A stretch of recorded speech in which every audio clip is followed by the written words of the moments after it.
निमिया के पेड़ जिनी कटव मोरे बाबा, अरे निमिया चिरैयन के बसेर रे ललनवा, अरे निमिया चिरैयन के बसेर रे ललनवा।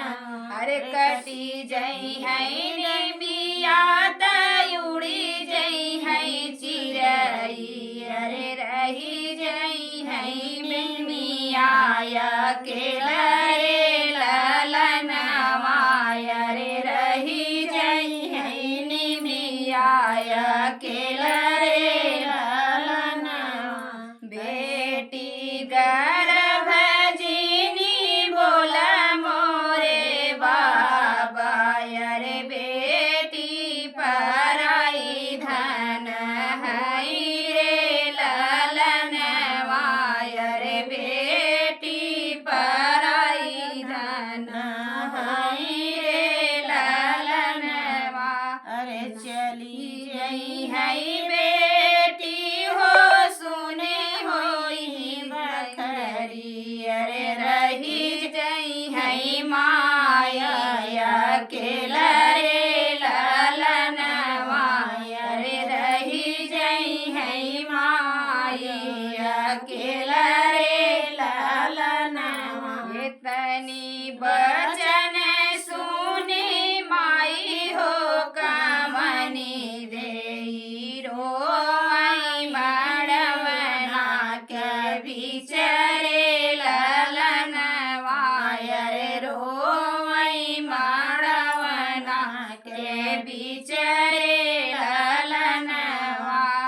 बड़े हो जतन से बेटी के हम पाले, अरे उहे बेटी जई है विदेश रे ललनवा, अरे उहे बेटी जई है ससुर देश रे ललनवा।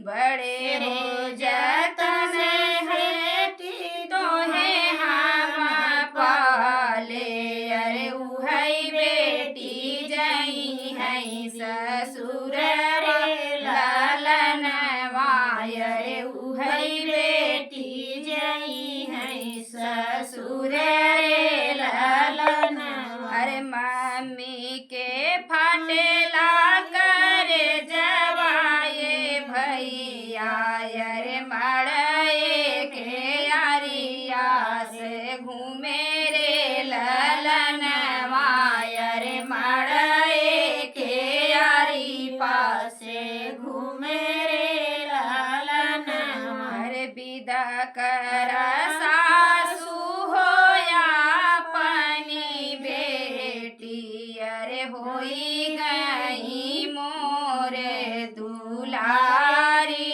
हे सासू, अरे होई गई मोरी दुलारी हे सासू। इतनी बचन सुने बिरना कवन रामायखिया बरन ढूढ़ैया सुरे ललनवा, अरे नैना बरन ढूढ़ैया सुरे ललनवा।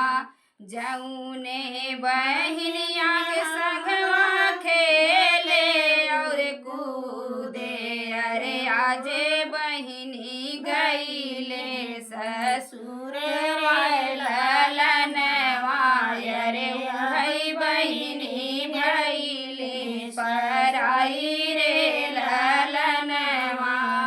जिनी रोवा झैया हो जिनी रोवा भिरना, अरे